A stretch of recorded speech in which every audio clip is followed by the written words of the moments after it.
Okay, we're going to go live a little early. There's only so long you can listen to that music.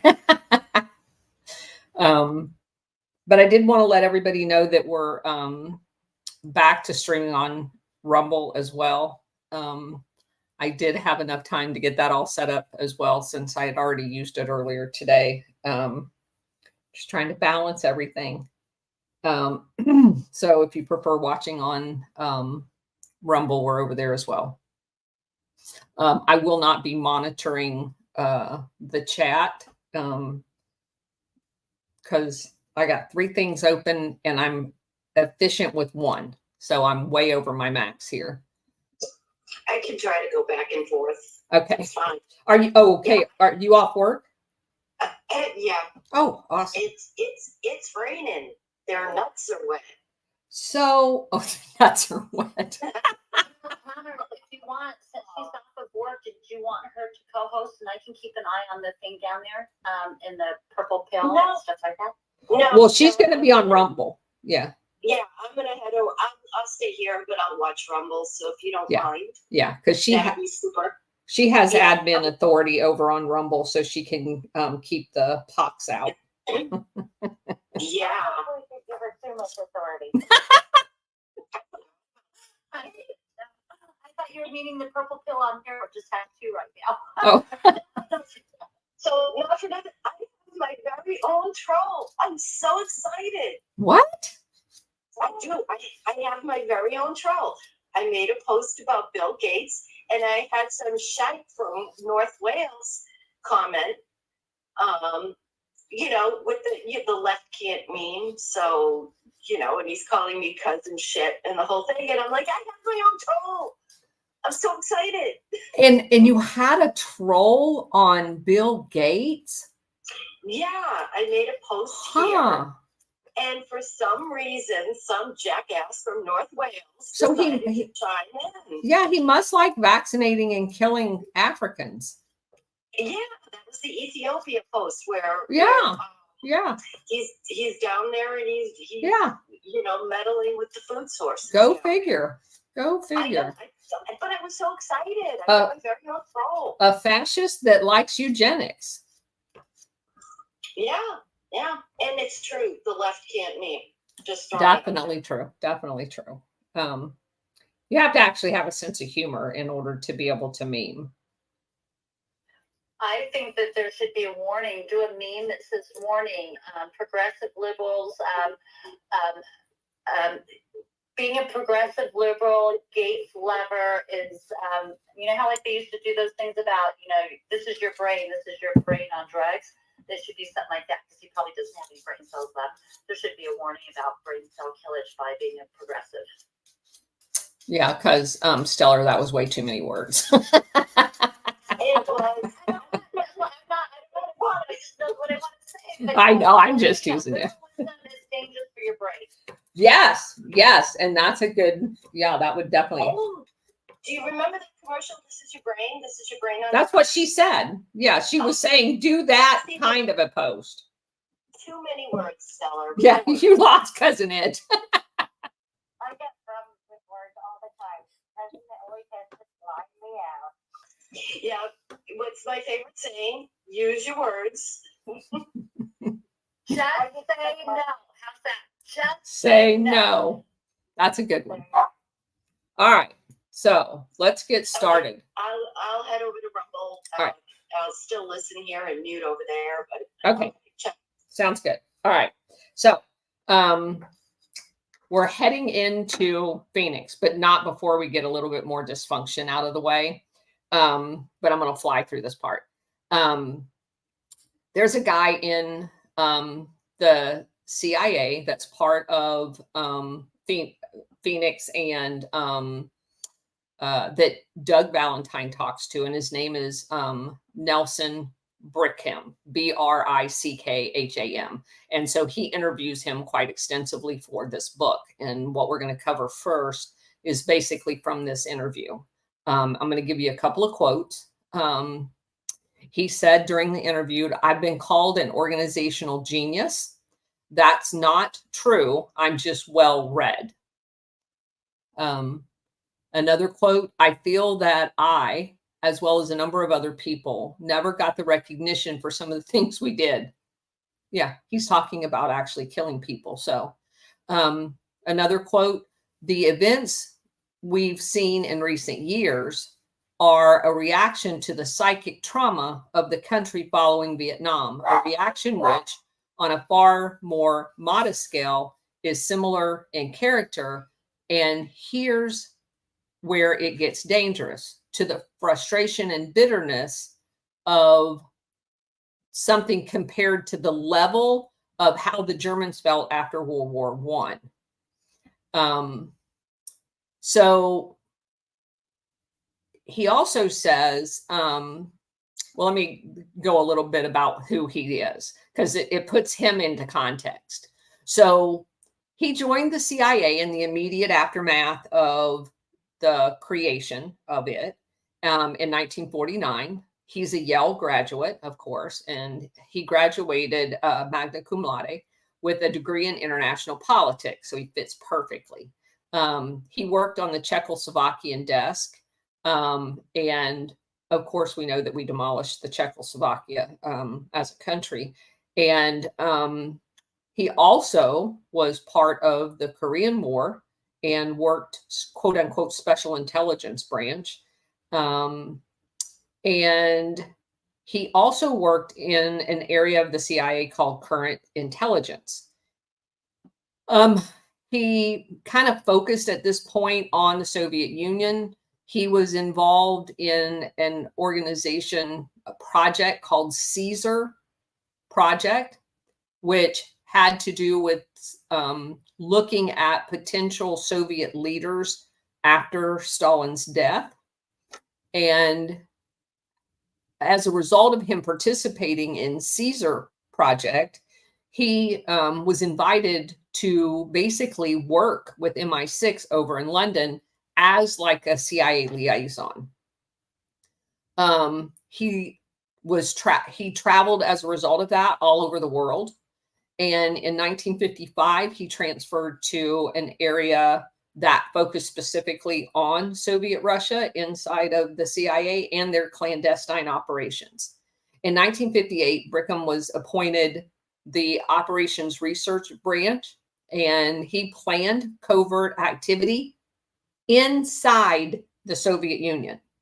These operations dealt with putting sensors and equipment in to be able to spy on the Soviet Union inside the Soviet Union. They put them all around Soviet Union military bases so they could watch what they were doing, and to document quote unquote black agents. He wrote a research paper on this, and it says, this is a quote from him. And so I was put in charge of a massive research project designed to develop collection targets against the Soviet missile program after they sent up Sputnik. Well, in 1954, I had read a report from British intelligence describing how they had developed a target plot approach to guiding espionage and other collection activities. In applying that target plot idea to the Soviet problem, it immediately occurred to me to magnify it as a systems analysis study so that we could go after the whole Soviet missile program. It was the first time that any government agency had taken a systems approach toward a Soviet target. We wanted to pull together all information from whatever source of whatever degree of reliability and collect that information in terms of its geographical location. And from that effort, we would come up with targets and they would naturally spring up. So, unquote. So this systems approach is basically the backbone of how Phoenix was given birth. So ironically enough, another idea that originates in the UK of pure evilness. And so Brickham also says, quote, for the first time, there was a complete view of everything known about Russian military and missile development systems, The British called this the best thing achieved by American research since the war, unquote. So, insofar as Phoenix was sought to combine all existing counterinsurgency programs in a coordinated attack back at the Viet Cong, Brickham's notion of a systematic approach served for the conceptual basis for Phoenix. And although in Phoenix the targets were people, not missile silos.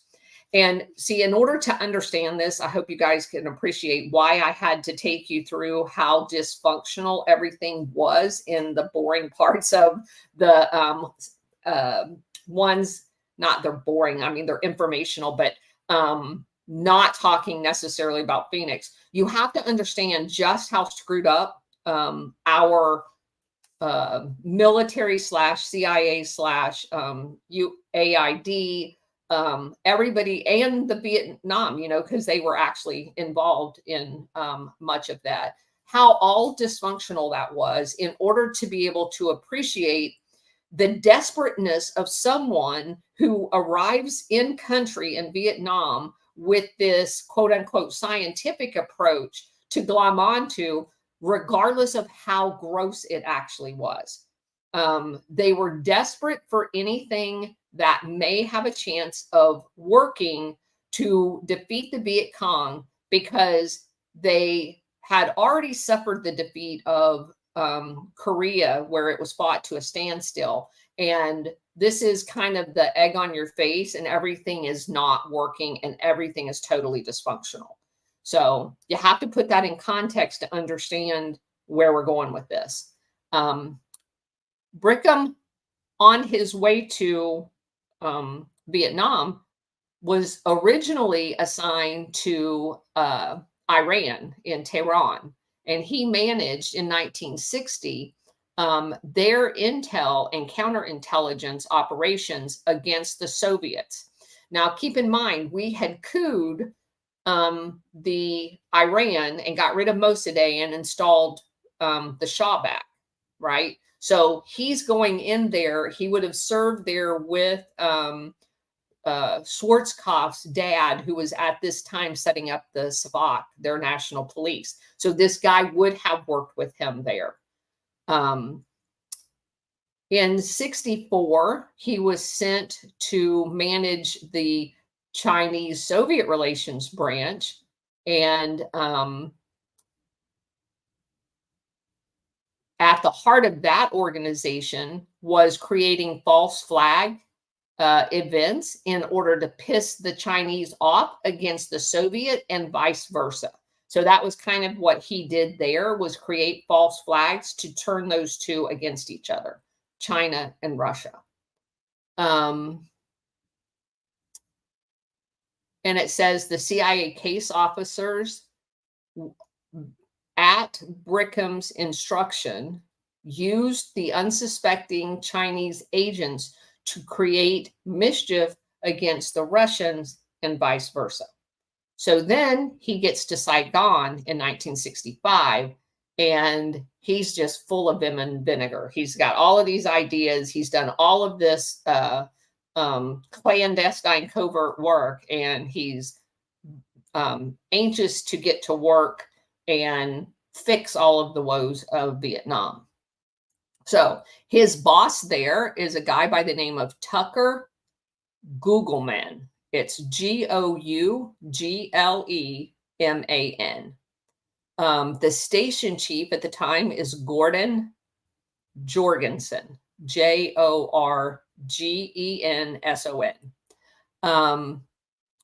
We've already talked about Pierre de Salva on a previous show. He's there. And he ends up going home shortly after this guy gets in theater because he got hurt in an explosion. And so this Jorgensen guy, who had been his deputy, takes over as the CIA station chief.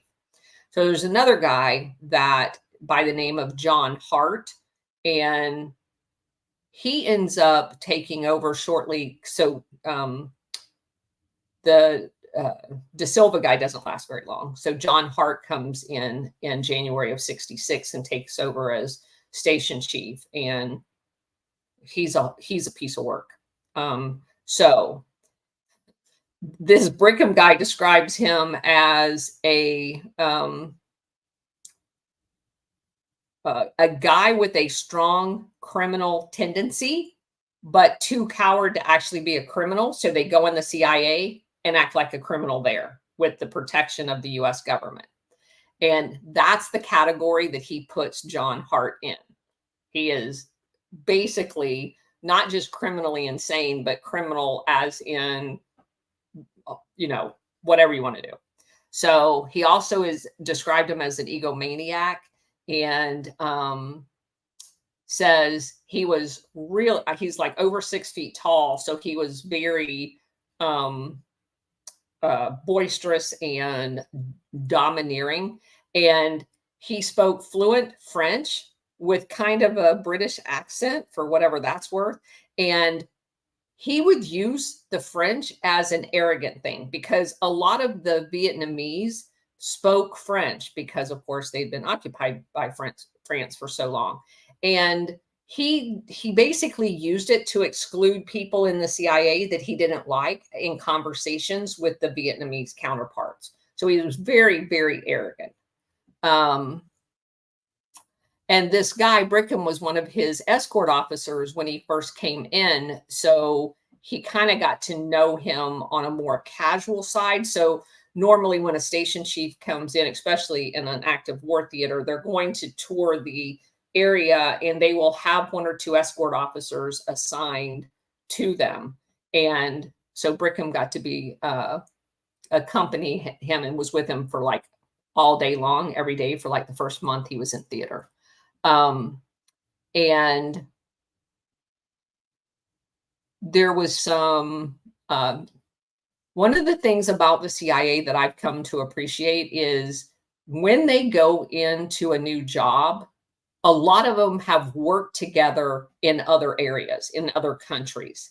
And so they have these informal cliques.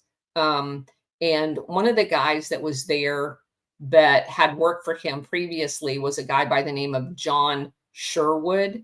And that was like one of John Hart's buddies. And so there was shenanigans played about who's going to get what job.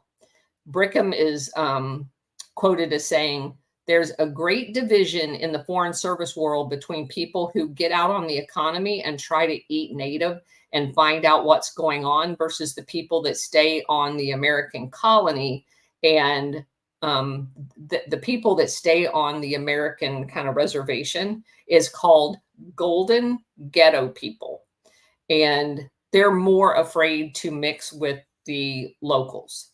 And so there was some kind of rivalry between Hart accusing this Brickham guy as being one of those golden people when he was actually the exact opposite. So after they kind of got over that, there was, you know, a mutual understanding. They didn't care for each other. And it says Brickham got assigned to be the chief of special branch field operations in the spring of '66. After this guy that he liked left. And him being installed in that job was basically the go button for laying the foundation for Phoenix. Because had he not been assigned to that, this analytical approach to setting up Phoenix would not have occurred. They would have continued in their blustering inefficiencies of all of these different iterations of exactly the same thing called something else. All right. So one of the important aspects is the special branch headquarters was co-located with the National Police Interrogation Center. And that was very important because Phoenix is a policing action. And that's what makes Phoenix, when it's used other places like the United States, very problematic, because it appears like it looks like regular policing, maybe on steroids, but still policing. And so people are caught between Yay, we support the police, but not that police. And that's the same thing with the military. We support our military, but not that military, not the military that goes rogue and does this shit with the CIA. That is absolutely not the role of the CIA, of the military. And that's the problem that we're having. And that's used against us because the CIA knows that. That's why they pretend to be military, because it buys them our patriotic support, because we tend not to call out military, and that's bullshit. If the military, whether it's a CIA agent dressed in, and that's the reason I put that post out there earlier about why the big accounts won't cover Operation Gladio, because they actually think you're too stupid to figure this out. The CIA poses as military. And that's not to say that all military is great, because they're not. But we do have a lot of infiltration in our military from the CIA. And we have it in the FBI, and we have it in the border, and we have it in DEA, and we have it in the Department of Homeland Security. These asswipes are everywhere. And they're everywhere on purpose, because they know psychologically that we have been programmed to root on military no matter what. That shit's got to stop, guys. We have to use our brain. Just like I made the comment about this in vitro being funded by the federal government. No. The federal government is not. I love the fact that we want to take care of people and have families. That's not the role of the federal government. And it doesn't matter if it comes out of Trump's mouth or a socialist's mouth. You can't destroy the Constitution and our republic for a campaign promise. And I'm not bending on that. And neither should you, because they use that against us then. If you bend on that one and I get my toe in the door where that's unconstitutional, and it is, because it is not the role of the federal government, well, then I can go right through it with Obamacare, because now you've already opened the door. We're not opening the door anymore, and we're not supporting people who do. We're not supporting the issue. I can still support Donald Trump. I'm against that issue, because I don't think we should be doing any funding at the federal level for anything that's not written in the Constitution to be done at the federal level. If the governor of the state of Florida wants to do that, and I would highly recommend him do it, since he's already overtaxed us $8 billion sitting in a quote unquote reserve. That's not a reserve. That's overtaxation. Then that's the way it should be. Back to the story. All right.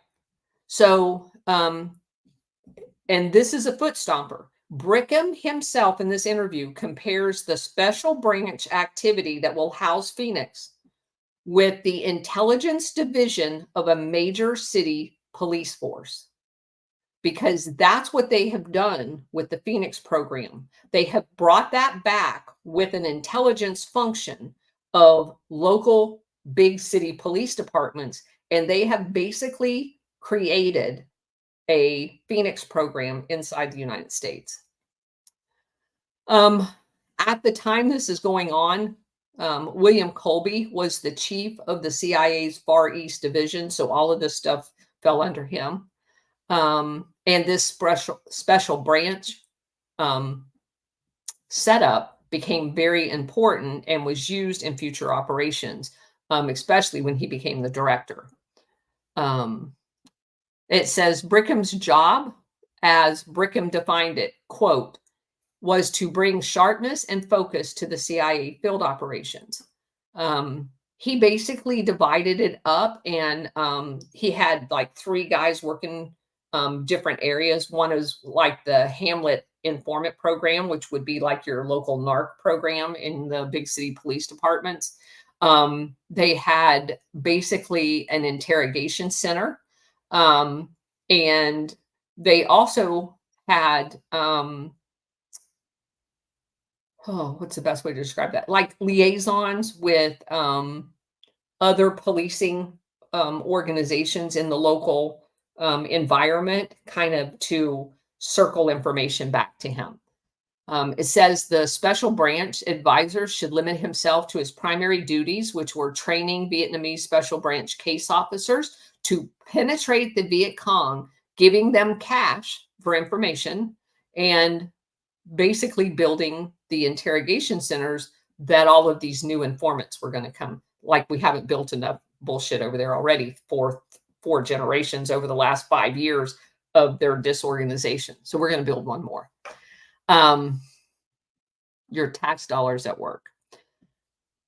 So basically it says he inherited 14 province officers that were not distributed evenly. And so basically he ends up with 50 of them distributed across the entire southern part of Vietnam. And of course, he goes to work training them all up to a standard to work within this new analytical way of policing and doing the CIA activity there. So one of the things he did was have reports that were mandatory. And there was a lot of resistance with that because people were like, you know, I should be out in the field, not writing reports. Writing reports is dumb, blah, blah, blah. But he insisted that they be done. And then he created 6 regional. So he's got 50 guys out there. And like once a week, they had to submit a report. And then he has 6 intermediate territories, and they compile them and give him the consolidated report, which is then transmitted after he reviews it to the station chief, the ambassador, and back to Washington, D.C. And that was kind of a missing link that had not been happening before. So Donahue, who we've talked about the last couple of days, he's like totally pissed off at this whole thing, because in one way it kind of shows him up, like he hasn't, because he's been there for a long time. This guy's new kid on the block kind of thing. And so he's kind of put off by the fact that everybody seems so excited about this guy's new approach and it wasn't his idea kind of thing. So he starts poo-pooing the idea that they're going to be doing paperwork as opposed to being out in the field. And interestingly enough, Valentine points out that at the time, Donahue's budget was $28 million, where Brickham, when he got in theater, only had $1 million. Now, I can tell you, having worked in this environment before, it really was a dollar thing, because now Donahue's looking at his budget thinking, that guy's going to be coming after my budget, and they're going to give him some of my budget because his ideas are better than mine. And those conversations actually do occur, by the way. So the main difference between foreign intelligence and paramilitary in this conversation was the fact that we had region officers, but the paramilitary people worked directly out of Saigon. And it was a situation that Hart wanted to stop, because he believed that the paramilitary, which is the action element of the intel, so you can't separate those two. You can't have a guy that you're holding responsible for penetrating Viet Cong activity in a province where you have only the intelligence going on here, and then the actual action of that intelligence is being directed by some guy way up here. And then there's the delay in the reports getting up there for him to act on and everything else. Decentralized command and control is basically the way you have to operate this. So that's kind of what he's trying to set up, and he gets with the Phoenix program. So you can already see kind of the pissing contest that they'll have. And then he makes another very interesting point about the paramilitary thing. And he says, the people that were over there doing the paramilitary at the time, because remember, we've already talked about the guys coming in from the Philippines with Lansdale. They had a sort of checkered past within the agency, because most of them at this point, which is the mid-60s, were from the Cuban failure of the Bay of Pigs. Now, you remember when we talked about Felix Rodriguez, he actually said he was in Vietnam and that he had worked for Colby there, and several other people. And he was there. And if you've not read that thread that I wrote about this, the deal with the Cuban exiles were after the failure of the Bay of Pigs, they wanted to kind of whitewash them into not being quote unquote exiles, but make them American citizens. And so the CIA worked with the, as if it's a separate entity, the State Department, and created a caveat that because these people had served the country as assassins, that if they went into the military for a minimum amount of time, that they would, not unlike you have to apply and all this other stuff, they were going to be given American citizenship. And so at the time, where would you send an assassin once they've enlisted in the Army? And they had their own separate unit in the Army, which I'd never heard of. They sent them all to Vietnam. And basically, they really worked for the CIA just like they did before, but they were wearing military uniforms so they could trick all of us to give them American citizenship, even though they were foreign assassins. That's the bottom line. And so they're part of this jump starting of the Phoenix program, which should really make us feel really good about it. Okay, so that's the starting of the covert programs as it relates to Phoenix. So the paramilitary shop was basically an intel arm undercover, getting its own intelligence through armed propaganda teams, consensus grievance teams, and the Montagnard program that was ran out of a central location. And they basically had counterterrorism teams, which were supposedly I don't know, hit teams. I don't know what you would call them. They're the paramilitary people. So as for the grievance, the census grievance program, which we talked about, the whole questionnaire thing and ratting out your neighbors and stuff like that. Brickham says about that, quote, "We wanted access to its intelligence because we could get intelligence we didn't have access to." That's a round way of saying it. And he also says, quote, was, let's see, "The basic contract with the Vietnamese peasant was that anything that was learned through the census grievance would not be turned over to the policing authority." So that's kind of that dual dysfunctionalness that we have seen in the past here. Brickham said, quote, "All counterinsurgencies depends on the first instance on informants. Without them, you're dead. And with them, you can do all sorts of things. This is something that can only be a local operation. It's a family affair. A few people change hands," unquote. And then in another book that was written called "The Future Applicability of the Phoenix Program," which should concern us. And interestingly enough, it was written at my alma mater, Air War College, by a CIA guy that attended Air War College by the name of Warren Milberg. And I did go online and request that. I want a copy of it. He calls the Hamlet Informant Program the focus of the special branch's bread and butter activity. It was designed specifically to gain information from and on the people who lived in these hamlets. The problem, he writes, was in recruiting informants in as many hamlets as possible. This task was made difficult by the fact that the informing became dangerous work, especially if you were ratted out to the Viet Cong. It became necessary to try other motivational factors in order to get these people to begin informing.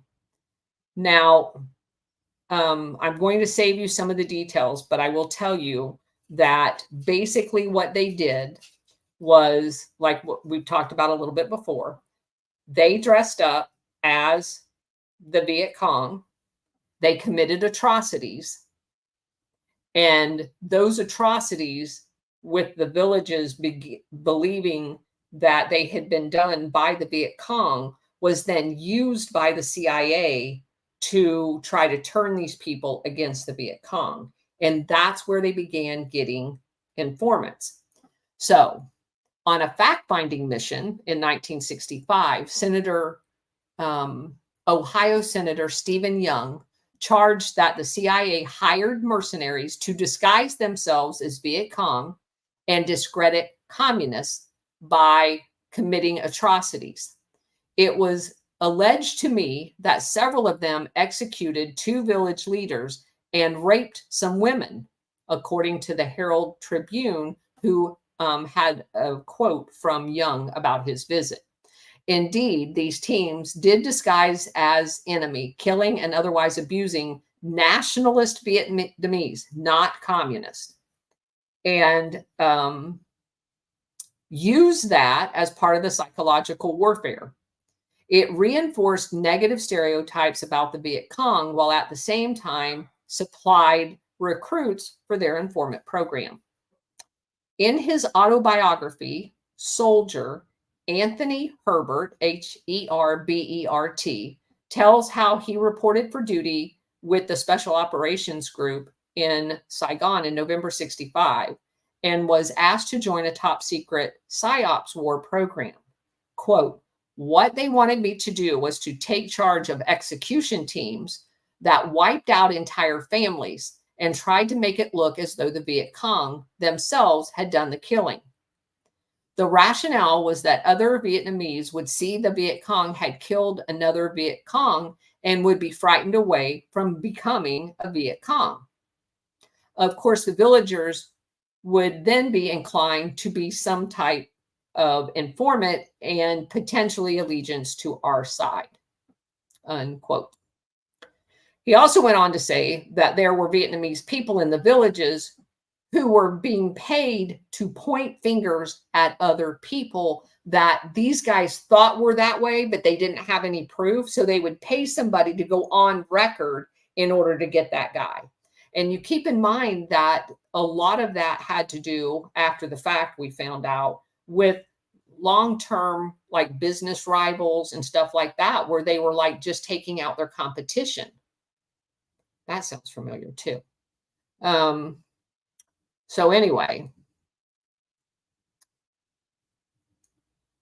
informants who clearly fabricated information, which they thought their special branch case officers wanted to hear, and that when this information was compiled and produced in the form of a blacklist of these people, a distinct possibility existed that the names on such lists had little relation to the actual person or any relationship to them being in the Viet Cong at all. The special branch kept records of the people who had been victims of the Viet Cong atrocities and acts of terrorism, so that they could basically try to turn them. So if they were just terrorizing them and not killing them, or the surrounding family members of someone that they killed, they had that actually in a database. So I killed the dad, now I can turn the kids, or that type of thing. That's what they were doing over there. The special branch then constructed sometimes elaborate, sometimes simple plans to bring in the informants in the sphere of the people that they had just terrorized. Anyway, another major program that this guy wanted to work on, Brickham, he called it recruitment in place of Viet Cong. Quote, this is by far the most important program in terms of gathering intelligence on the enemy. My motto was to recruit them. If you can't recruit them, defect them. If you can't defect them, capture them. If you can't capture them, kill them. Very nice guy. Okay. According to OSS veteran Jim Ward, a CIA officer that was in charge of 4th Corps between 67 and 69, noted that the special branch kept dossiers on all suspected Viet Cong in a particular area of operations. And that evidence was gathered through interrogations, captured documentations, and what was called walk-ins, these informants.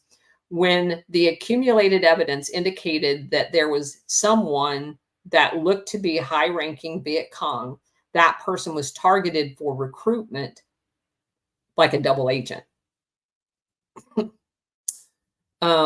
First, you had to figure out how you could get access to them, and that was normally done through family members. Then you use bribes, sex, blackmail, and drugs to recruit them. It's like criminals recruiting criminals, using criminality to do it. Special branch case officers were used to handle penetrations into the Viet Cong networks. And by 1967, Brickham told the author that the CIA had several hundred penetration agents that they had recruited, but generally these were all low level because the higher up people, this is the point that this seems to completely miss. The higher up people had been there generationally, and they were nationalists, as Ho Chi Minh was. And they were in it for their country, not for money, and certainly not to get in bed with a foreign power. There had been a foreign power in their country for the last now going on 50 years. If they were going to get in with a foreign power, it wouldn't have taken 50 years. So these are die-in-the-wool nationalists that want the United States out of their country. And for some reason, that never dawns on these people. They don't walk in one day and go, you know what? Because their motivation is to keep this war machine going because it's protecting the drug network, which is protecting the corporate interest. Otherwise, if you have even one active brain cell, you'd have thrown up your hands long ago and went, too many people are dying.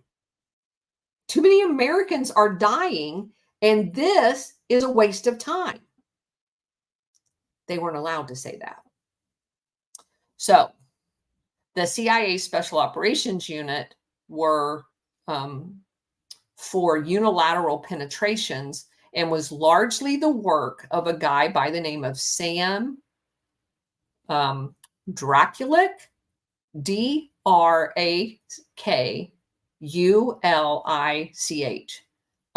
He's a senior special branch advisor for 3rd Corps in 1965.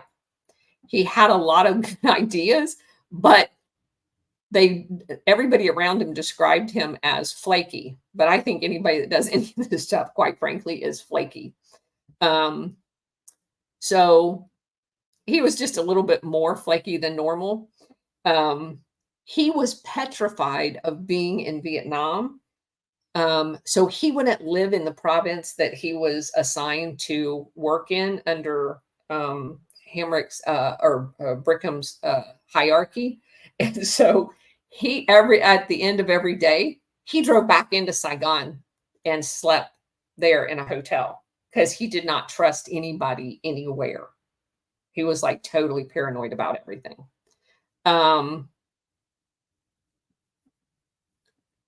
Okay. Next guy, Howard Rocky Stone. He came in to be the chief of foreign intelligence. And he was a very interesting guy. He worked for Brickham and was given the job of trying to find some of these higher level Viet Cong to penetrate them. And again, they don't exist because those people they're not going to turn. They've been at this way too long. These guys are all like new guys. And, you know, when this happens, they can see them coming a mile away. They know what they're there for. Because the whole time this is going on, the part that this misses is what was going on in the north. And that Ho Chi Minh they had, and I visited all of these places. They had this ginormous, like war college equivalent to, and we went and spent like a couple of days with these people, the senior officers. So they send like senior officers to their war college. So they were all what appeared to me to be very old guys. And this was ongoing. They had set up these professional military and training schools for these province senior people representing the Viet Cong nationalists at all of the levels. And the ones that they had, especially the ones they had penetrated in the South, they kept them supplied, they kept them morally and what spiritually is not probably the right word, but they really provided a lot of support to them because they knew how vulnerable they were and how much they were going to be attacked by the U.S. forces and the South to try to turn them. So we don't talk about that a lot, but that was a ongoing, long-term venture for Ho Chi Minh. That I spent a couple of days learning the extensiveness of that, and it was crazy. Okay, so moving on.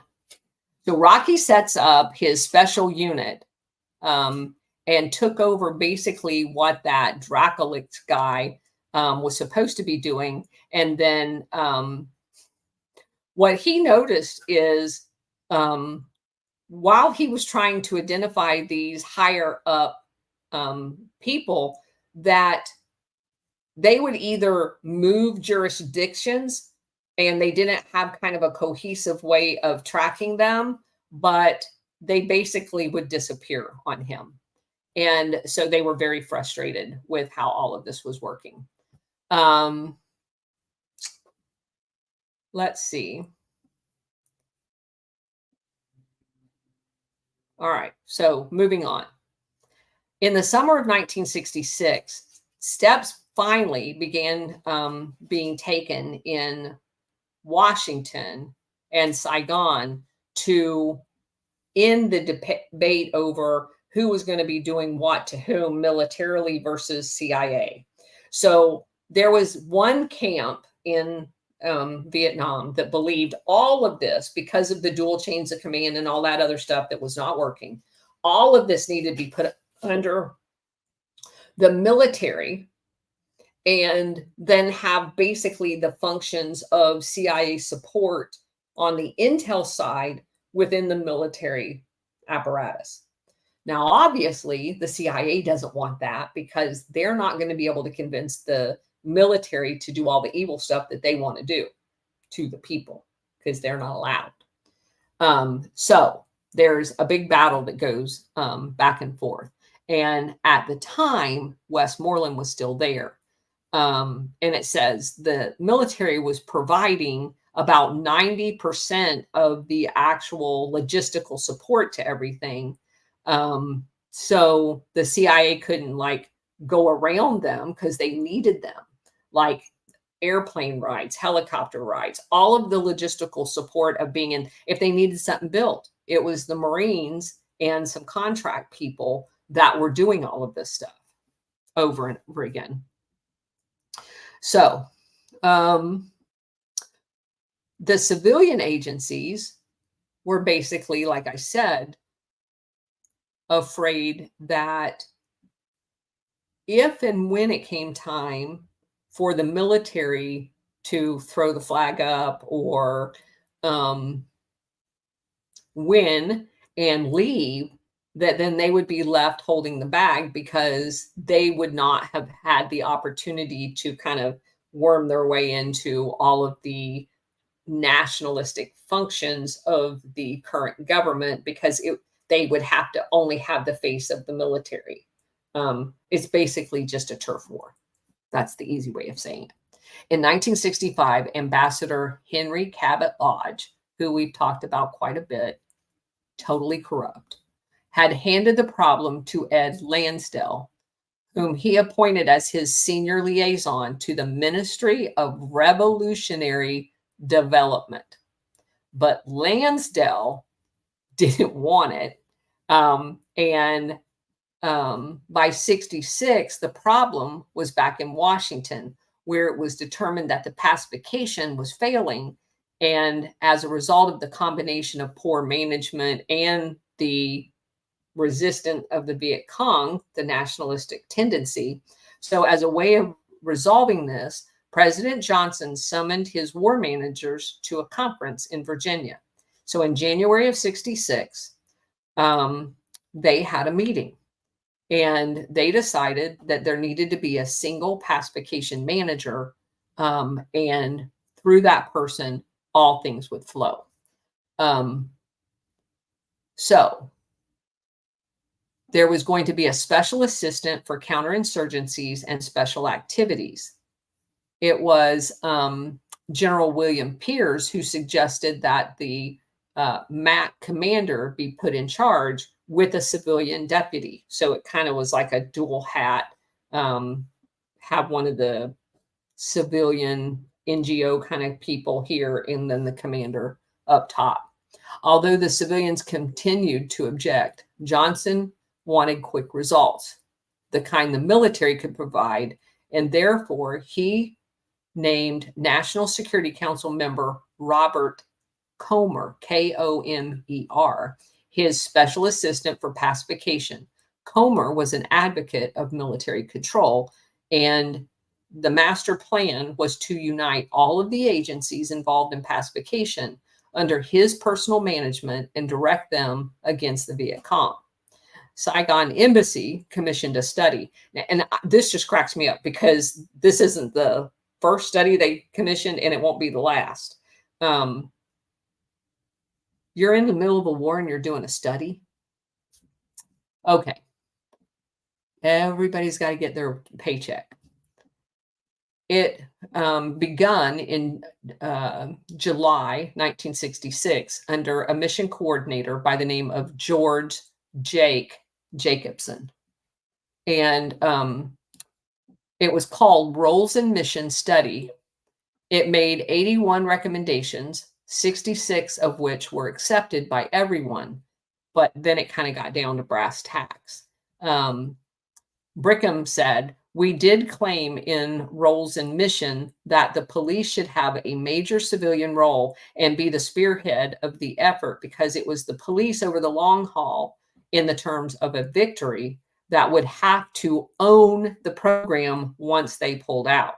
And therefore, we should not let the military run everything till the end of the war and then let everything fall apart. But in pursuit of a total victory, the size and the pace of military operations were steadily escalating by 1966. And more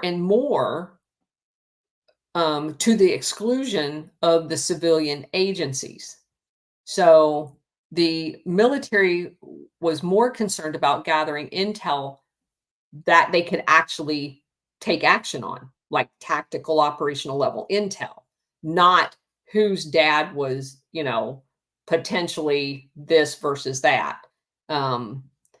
Military agent nets and interrogation zeroed in on the type of information that they needed in order to secure particular areas, and not on the second and third order that these guys wanted in order to manipulate the political outcome, because that's not what the military was about.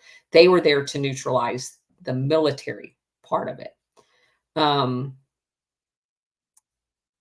So when in provinces manned with smart military officers, they did bring in a police element in for protection more than anything else. But because it was not a universal policy, that was kind of done ad hoc, and that was not sitting well with the CIA.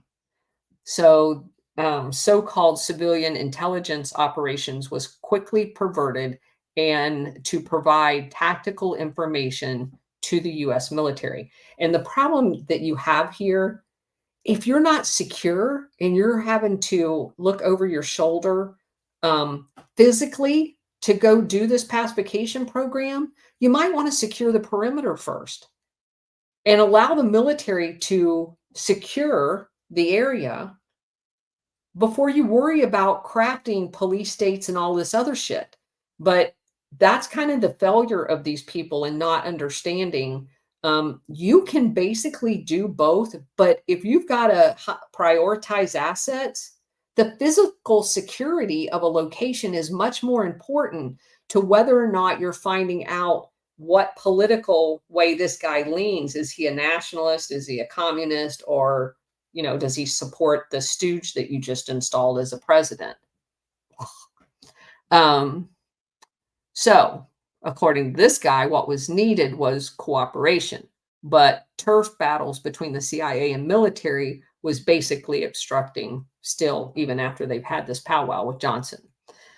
So, into this minefield stepped Robert Comer in 1966 with the mandate from Johnson that basically the military was going to take it over, and the civilian agencies, because they were not privy to all of the meeting. When he gets in theater, they're like shocked. Neither the Agency for International Development nor the CIA thought the military was capable of doing it. And under pressure from Ambassador Lodge, who bestowed upon Comer the nickname Blowtorch, President Johnson gave the civilians one last shot. The result was the Office of Civil Operations, OCO. It was formed in October 1966. OCO combined the field operation units of AID, the U.S. information, the propaganda arm, and the CIA, which is the action arm. And on this basis was organized into branches of PSYOPs, political action, defectors, public safety, refugees, and economic development. That's too much shit, and it ain't going to work. Because none of that has anything to do with your physical security. These people are stupid. Under the director of Wade Lathram, Lathram, and his military deputy, they just switched the roles, General Paul Smith, OCO's regional directors were assigned in all of those different corps, and same old people just reshuffle the deck that we've done. Like we're on iteration number 7, if you're counting. They were given 4 months to show results, and of course it was doomed from the start. So faced with the prospect of military control, agency chains of command extending from Washington to Saigon were reshaped. And even though nothing was achieved in terms of pacification, the formation of the Office of Civil Operations spared the military commander, Westmoreland, from having to reorganize the civilian agencies himself. So in March of 67, President Johnson was to incorporate the OCO into the Military Advisory Command under the Revolutionary Development Support Directorate. And it was going to report to General William Knowlton. Announced in May 1967, the Military Assistance Command for Civil Operations and Revolutionary Development, that's a long word, it's called CORDS, CORDS, was to be the bureaucratic vessel in which Phoenix program would be given birth. This big reorganization at the end of 66 they were trying to clean up the chain of command, lines of authority, and that type of thing. Now, What's interesting to me, they've now been at this since they left Korea in 1953. We're at 66, and they still don't have an organizational chart. I just want to say that out loud.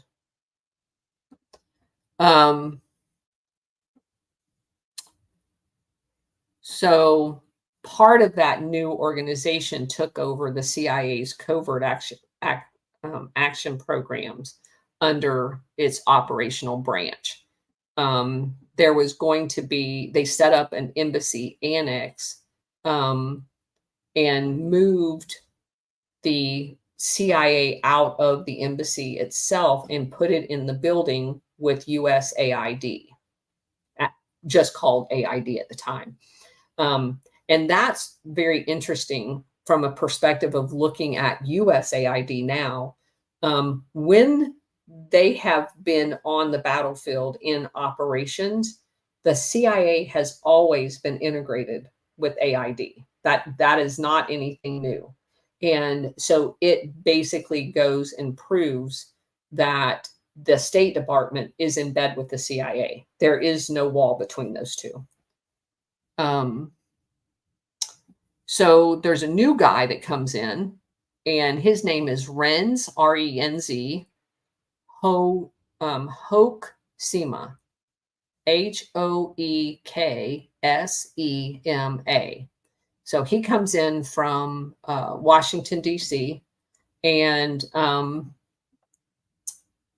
he's described as ruthless and self-promoting.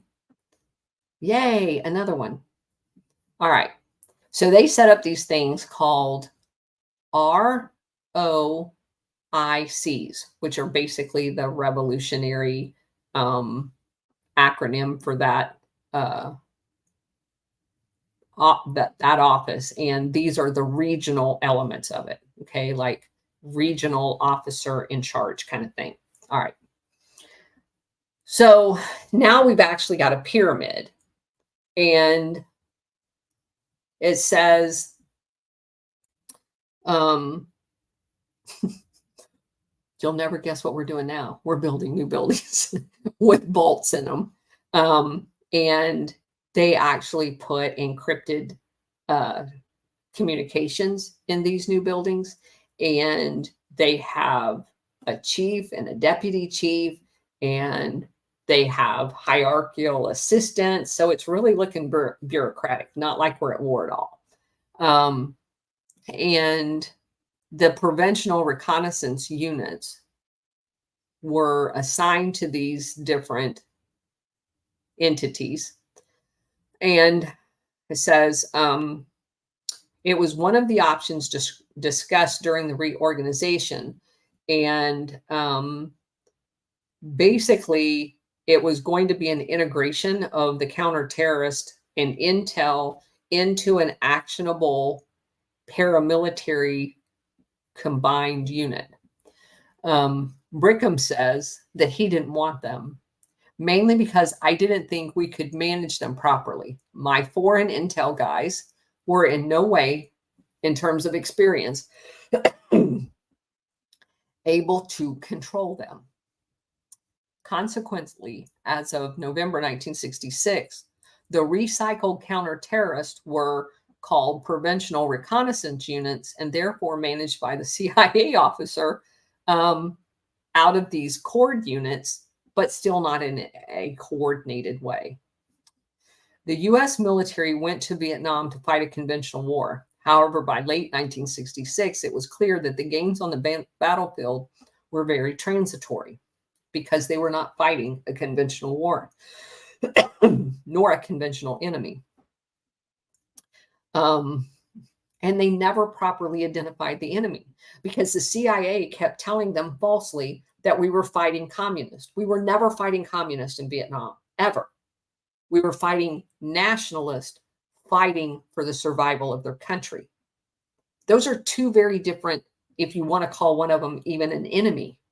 I don't know how you can call somebody that is fighting for their country to be unified an enemy. But that's the reason why the CIA had to label them a communist. And the military, the entire time they're over there, thinking they're actually fighting communists, were fighting nationalists who would gladly give their blood for their country, as would all of us. Those are two very different enemies militarily. The guy by the name of the CIA guy, they called Rocky Stone, arranged for Nelson Brickham to brief General Westmoreland on this whole subject of basically reincorporating the national police because the military wasn't able to hold ground because they weren't identifying the enemy properly. And the conclusion of that was basically that they needed to work closer with the police. And that's where we get the forming of the Phoenix program. So this, it began, let's see, the people wanted to know what you meant when you said attack against the Viet Cong. Okay, so this came out of a briefing. What do you mean by attack?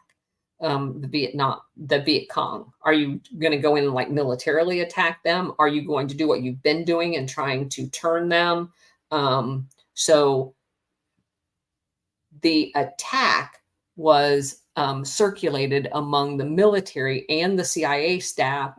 And basically it was decided that in the end of 1966 that they actually needed to define that because the military had a completely different interpretation of attack than did the civilian agencies, because they didn't necessarily want them dead. If you follow that guy's progression that we just talked about, that was the end result if they couldn't do these other 4 things to them. So in a written memorandum in November 1966, attack is significant for 3 reasons. First, was its definition for the Viet Cong as the Viet Cong organizationally, hierarchically, the management structure as opposed to the guerrillas and the foot soldiers. Many, if not most of these categories, like the guerrillas, the troops, and are young people who have either impressed or seduced into the Viet Cong and cannot in any way be considered hardcore communists. Now, what's interesting about that is if I stopped right there, that's the CIA admitting that we're not fighting the communist. But they kept telling us we were fighting the communist. They also go on to say that attack as Viet Cong were all party members and front organization officers as opposed to the rank and file. Thus, all members of a village chapter, all district committees and province committee cadres could be included as being a target for an attack. We would also include members of so-called sapper units. These people are basically what they referred to as hardened Viet Cong troops. They were organized in military formations and basically carried out the sabotage against our military. They also staged bombings and, that type of thing. It says these latter are not casual acts of terrorism, but carefully planned and fully organized military operation using commando-style operations. Basically giving back to the Americans what they were doing to them. But in the word, quote unquote, infrastructure, Brickham said during our interview, it may be particularly applicable to insurgencies due to the conceptual view held by rural people in want of literacy and hygiene and technology. Brickham held the revisionist view that in an insurgency among such people, only 5% of the population is politically active, with 2.5% for insurgents and 2.5% against them. The rural population is not the driving force. Their attitude, he said, is basically they don't want either one. They want to be left alone. Without an infrastructure, Brickham said, there is only a headless body. If you destroy the infrastructure, you destroy the insurgency. And that just shows you kind of the craziness of the way these people, they're trying to behead something that doesn't exist. There was never a communist insurgency. There were nationalists that wanted their country. Brickham viewed the Viet Cong as a criminal conspiracy, a mafia operating under the pretense of political ideology, coercing people through the selective use of terror. But we've already established they're not generally the ones, not that they didn't do any terror, because they did. They actually aimed their terror not at the people, they aimed their terror at the Americans and the civilian CIA people. They targeted their hotels, their convoys. They were all about, because they're nationalists, winning the hearts and minds of the people. That's why you have to be very careful about reading the words of these CIA officers in the books they write, because they purposely manipulate what they're doing. The insurgency, in his opinion, attracted people oriented towards violence and through political fronts, naive individuals.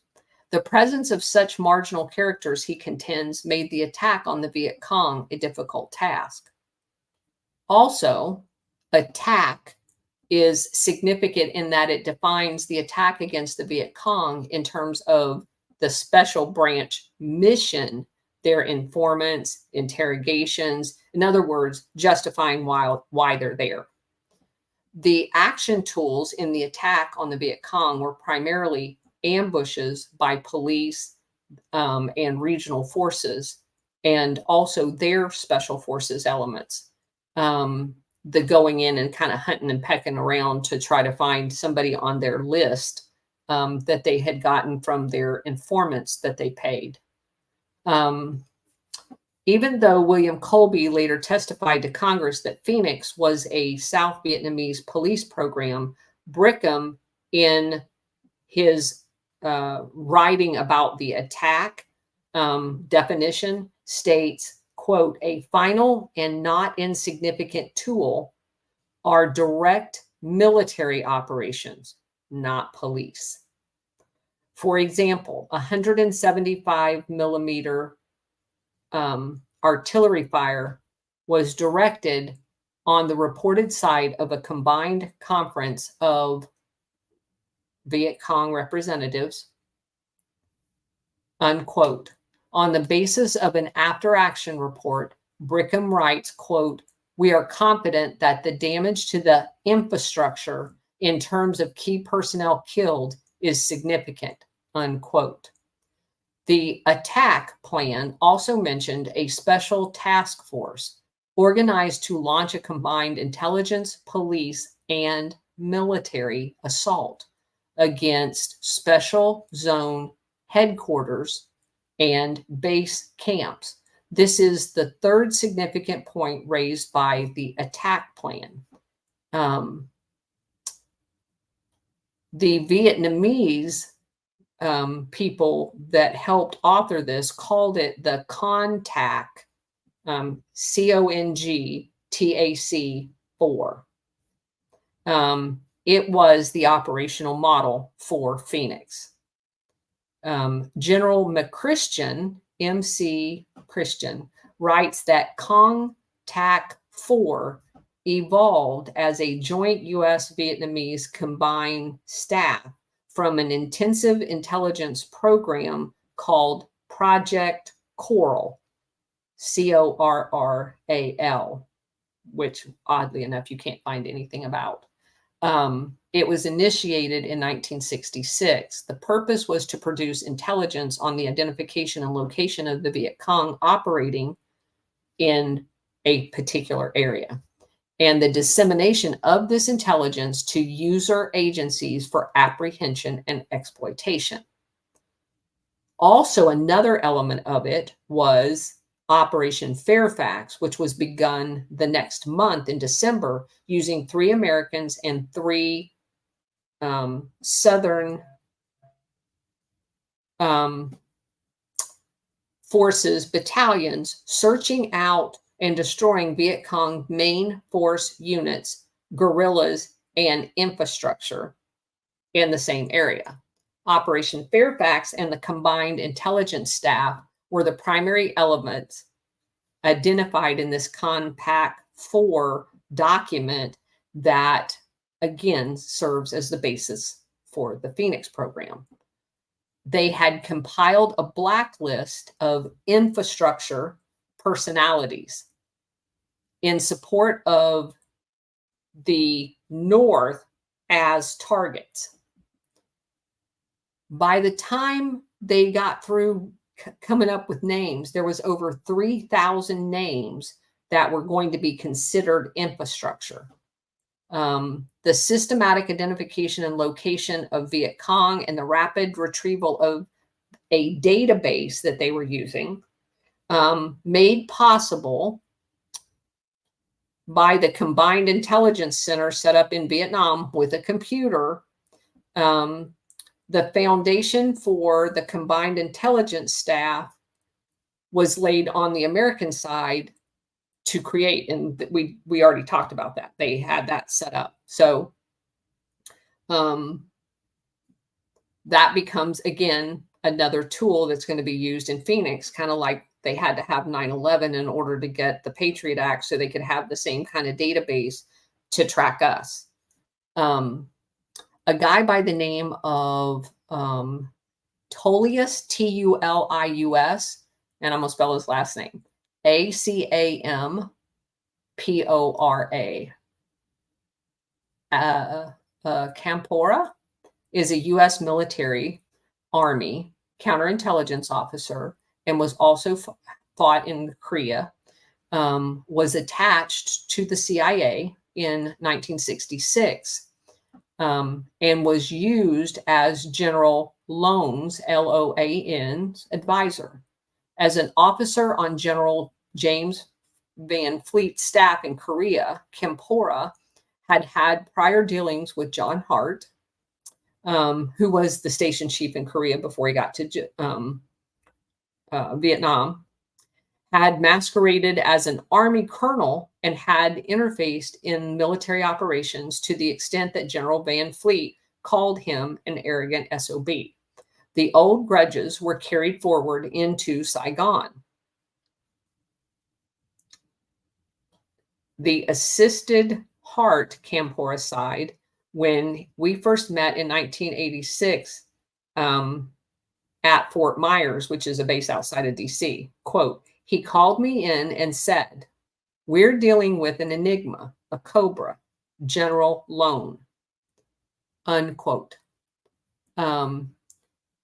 He went on to say, Loan had a Mandarin Dai Viet background, and his father had rescued Dem. Consequently, under Kai, Loan was very powerful, and Hart resented Loan's concentration of power. Although he was not a political animal, Loan was substantial, so Hart took away first his supervision of the military security service, and eventually he took over control of the Central Intelligence Organization altogether inside of Loan's authority. And eventually Loan ran them both, along with the National Police. When I arrived on Saigon, Campora continued, at the national level, the U.S. Embassy with the agency and the military command had decided to take over everything in order to change the political climate of Vietnam. And obviously, they're going to butt heads with the Vietnamese in order to do that. So to create a counterforce to take over control from Kai, who was basically, like they refer to him as a preening peacock. This was done by intercepting Viet Cong political cadre, surveilling them, and then arresting them and moving toward them, then buying them over to the American side in order to destroy the integrity of the Viet Cong. Campora qualified the statement by noting the Viet Cong would always say yes, but they were always acting duplicitous as a double agent. And so the CIA began using the fact that they were supposedly turning these Viet Cong, which they really weren't, to discredit the Vietnamese government in order to gain control.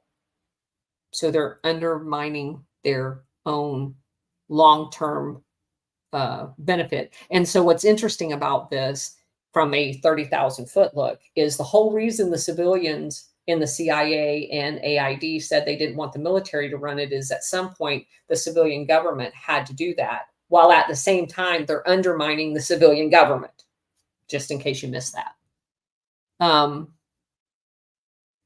When it came to the counterterrorism, Lone wanted control. Lone said to Hart, "You join us, we will not join you." In effect, Lone told Hart to go screw himself. And so Hart wanted me to go kind of work out the difference. But General Lone, a dyed-in-the-wool nationalist, had his own agenda. In fact, the basis for the counterterrorism derived from the Vietnamese side from a counter-subversion program that he commissioned. And thus the program was to prevent the Viet Cong agents from infiltrating their political parties, which of course this guy's more concerned about that for the long-term duration of the government in the South than the military is ever going to be. So you're asking the guy that created kind of their own program that he wants to have long-term after the U.S. is gone to give up his program and count on the U.S. delivering him a win when he didn't trust them. So the North doesn't trust him, the South don't trust him, and here we are in the middle. So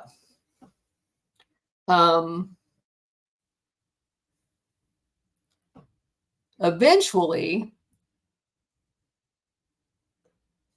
this difference is what undermines Phoenix long term.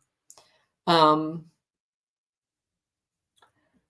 program that this Lone guy, this general, set up to protect the political infrastructure of the South had a name called Phung Hoang, Phunghoang.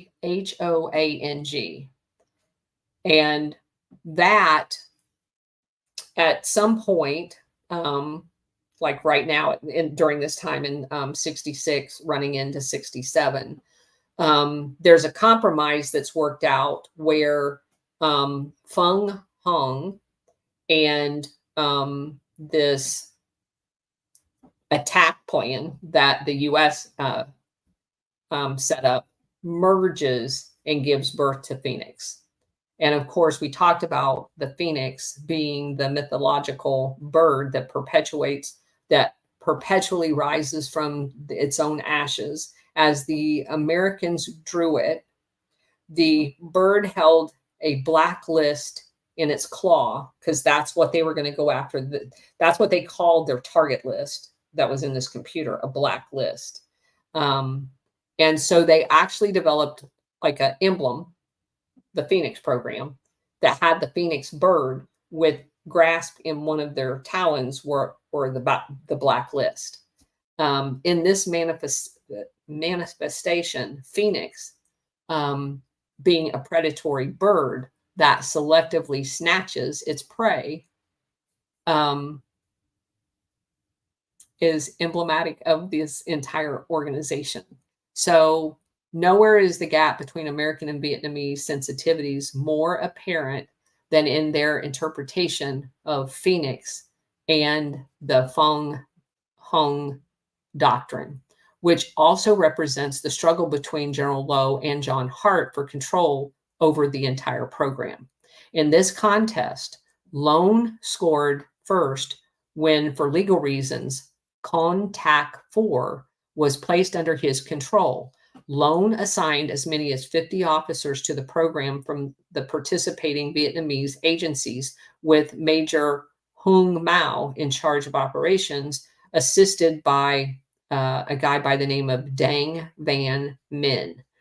The U.S. provided 20 military counterintelligence officers, each of whom served as a desk officer in Saigon to represent the precincts that they had reorganized into. And a guy by the name of Tom Becker supervised that staff. There were also Australian officers, because this was officially a UN mission, that were integrated into this as well, that had all served together generally in Korea as well as here. And so by November of 1966, this new integrated approach was basically beginning to filter down to the precinct level around the country. And they began, picking up the blacklist people that had been generated. And interestingly enough, all of this now, because we're just basically beginning to creep into the Phoenix program, they called it police work. Campora said, quote, because the police had the constitutional authority for subversive arrest, but it was paramilitary in nature. In an event, Lone was going to bring it all together, and he did, until Comer came out in February 67 and was briefed by Mao and Tracy, because Comer saw it as a prototype and wanted to make it nationwide before working out all of the details. Comer wanted to use counterterrorism as a showcase as part of the combined intelligence staff, but General Lone was reluctant to participate and had to be strong-armed by Comer in February 67. By April 67, the combined intelligence staff would have entered more than 6,500 names in the database to be targets. They were adding up to 1,200 every month. With the military providing a shield, the field police checked IDs against blacklists at every checkpoint, and there were checkpoints everywhere. By December 1967, approximately 500 Viet Cong action agents were apprehended in Saigon and the surrounding area. The significance of these arrests and success of the staff cannot be measured, but unquestionably was attributed to the communist failure in Saigon during the 1968 Tet Offensive. They did another study on how well this organization was working. But while the bureaucratic titans clashed in Saigon, a few military and CIA officers in some of the more remote had decided to work together despite all the dumbasses back in Saigon. And so many of them had already set up working relationships and sharing intel and that type of thing. Bob Wall, W-A-L-L, a paramilitary officer, CIA guy in one of the provinces, said in December 1966, Wall was made deputy to one of the regional commanders by the name of Jack Horgan. Wall recalled when he met Doug Valentine, the author, in the winter of 1966 to 67, there was a Marine general that basically came over every morning, got the intel brief from the CIA, and they worked hand in hand and basically had created an ad hoc model that really should have been implemented everywhere, which is kind of the way we do it now. We have at every major command, warfighting command, CIA, in some cases, DEA and FBI advisors that attend every staff meeting at all levels, both in the theater and like at CENTCOM back at MacDill, so that they can keep an open flow of communications. None of that was set up at this time. Wall also went on to say that a guy by the name of Forbes was a special branch advisor, but there was no coordination between the military and AID as a result of that. So, let's see. All right. So they are now going to set up, as a result of their last study, a thing called a DIOC, which is DIOCC, which is just another fancy name for the same thing that they've been doing. And it integrated police supplied ID kits. And basically, this starts looking exactly like the Homeland Security kind of thing. And the little kit that they hand out at school for your kids to do the fingerprints and that type of thing. So they start, and this is how they begin generating arrests again off that blacklist. And Wall goes on to say, quote, Phoenix represented the strategy that could have won the war. The problem was that Phoenix fell outside foreign intelligence, and paramilitary programs are historically troubled for intelligence. So Phoenix never got primary attention. The military command did not have the mentality to work with the police, and the police were not trained to win the hearts and minds. And the Minister of Interior, fearing a coup, mistrusted their own police force and would not assign quality personnel to it. Phoenix did not work in Vietnam because it was dominated by the military mentality they couldn't believe they would lose. And of course, that comes from the CIA point of view. So the whole reason the military didn't want anything to do with this is because they didn't believe that was ever their mission. Their mission was to provide security and basically defeat an enemy that they had been identified as being communist. So typical CIA, blame it on the military. When you can see every bit of this, the very rarely was any of the dysfunction, and I'm not being overly sensitive, but you can see the bureaucratic piece of this laid between the Vietnamese government, because it was a stooge government installed by the CIA, and the CIA. Their territorial pissing contest, they always put the military in the middle of it because they couldn't do any of it without it. So for most of these CIA operations, the military is a necessary baggage, like the nuclear codes that you've got to carry around with you because they fly you everywhere. They provide all of the logistical support to you. And when you get in trouble, they're the ones that come get your ass. So they're a necessary evil. They're never part of the actual plan, nor do you ever tell most of the military what it is your real goal is. For example, they knew all along, and we've repeatedly said that as we've called it out here in going over this plan, that they were not fighting communists. They were fighting nationalists, but they wanted the territory to protect their drug trade. And none of that was ever disclosed to the military. You can ask any Vietnam veteran, and they will tell you they were there fighting communists. I've talked to a couple of them, and I had one guy just like, he was pissed.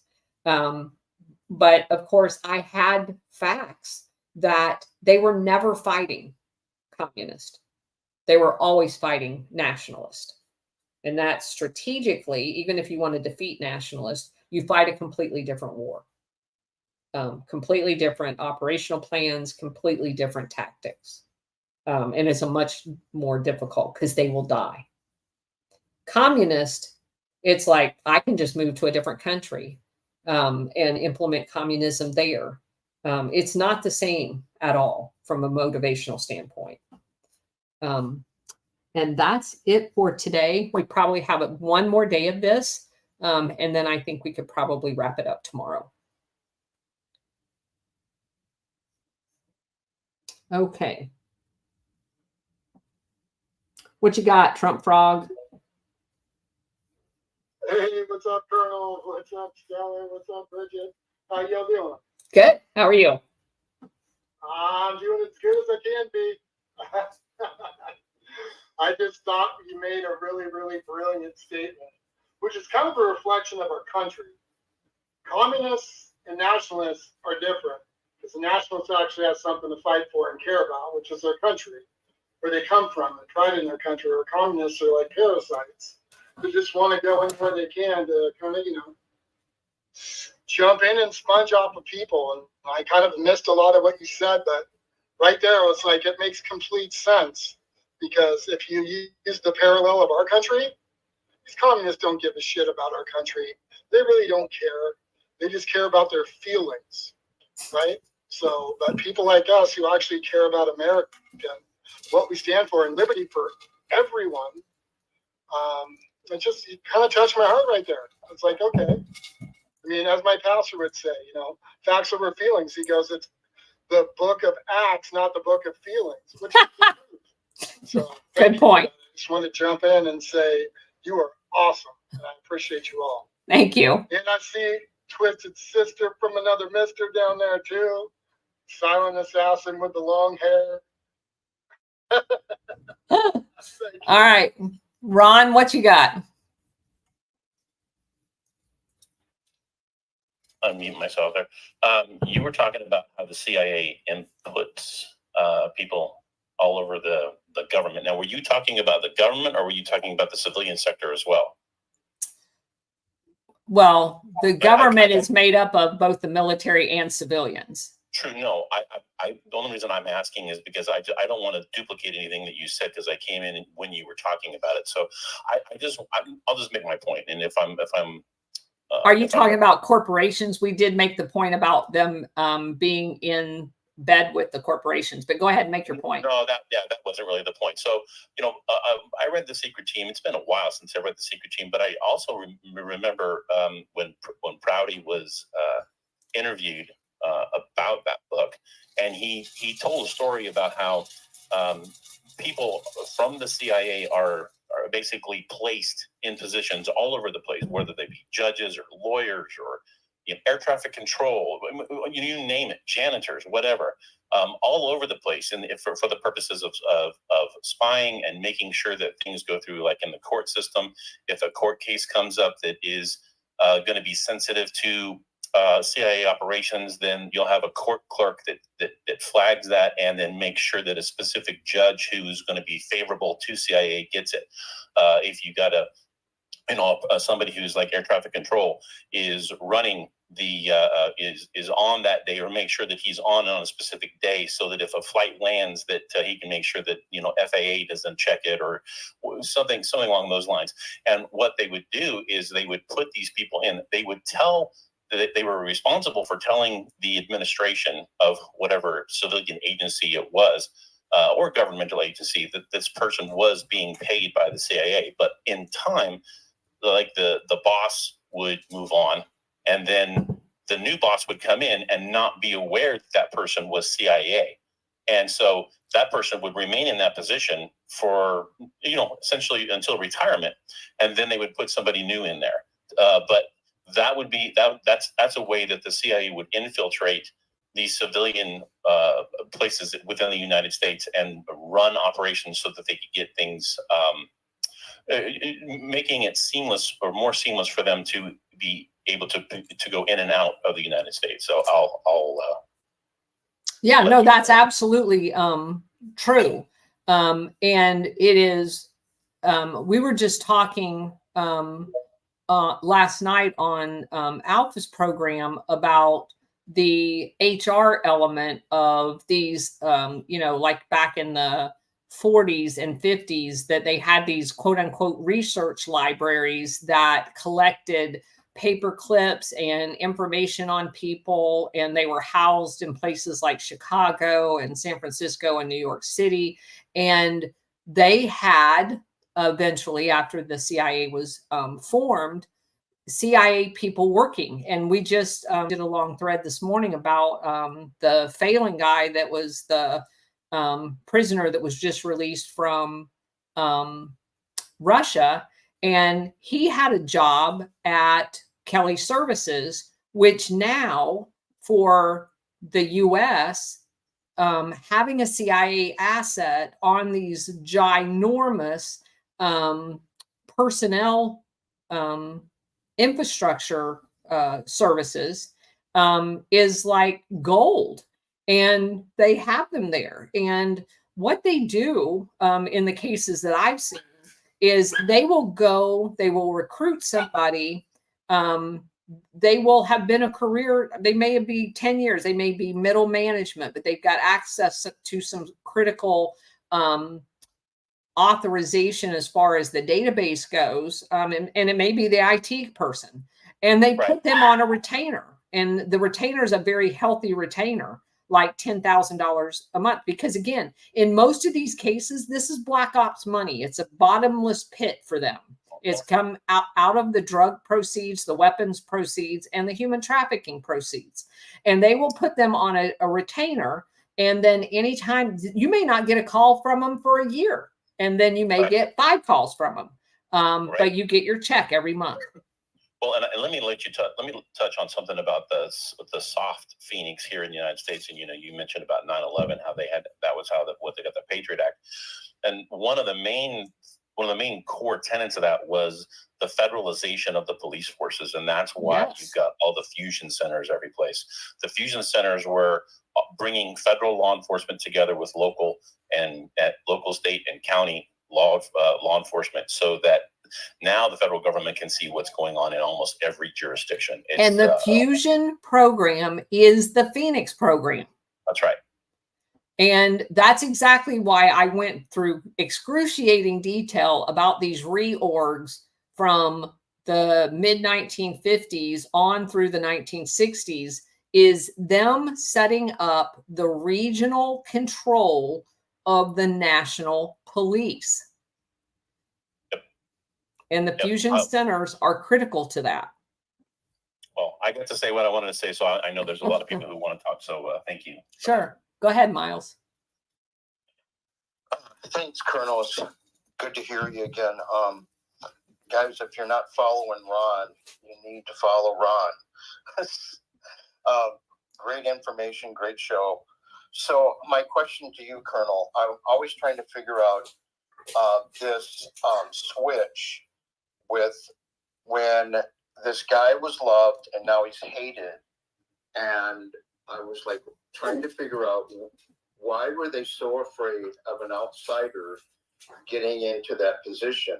And I was thinking of like what we're talking about, but I'm going with the signature reduction. And that was in place for a while. And my question to you, if a president gets in there, can he affect certain areas and interject people that he wants in the signature reduction program to infiltrate different sectors? Thanks, Colonel. Sure. I mean, in theory, yes. If you believe, as I do, that the Trump operation started long before 2015, I believe that there are many of them, like in Operation Greylord in Chicago, many of these organizations had patriots in them, and the entire request of having someone like a Trump that is not corrupted coming in allowed them for the period of time, almost like a dual system, if you will, from 2017 until 2021, to lay in the infrastructure. I'm going to use their word. And by infrastructure, I don't mean people. I mean actual agencies, the necessary executive orders and that type of thing, in order for them to create the almost like their own shadow government, if you will, to spy on the spies. And I believe they got the information, because the whole thing about FISA working both ways, all of that stuff, that's all true. And it gave them, because the one thing you cannot do with these people is control all of the access to them when they're outside the system. So if you hire them, excuse me, and you put them inside the system, they're a lot easier to track because you have eyes on them virtually all the time. And Can I inject something there real quick? I just posted a link. There was a story that came out in Newsweek in about, I think it was 2021, and it talked about the Pentagon and Trump's secret army, or the military secret undercover army that they've been building for over a decade. And that goes to exactly what you're talking about, I believe. I put the article in the yeah, and I've read that, and I do believe that that is the case. So yeah. Anyway, who else we got? That secret meeting? What did you say, Trump Frog? I'm sorry, I didn't mean to interject. I didn't see someone have their hand raised. Can you elaborate on that secret army?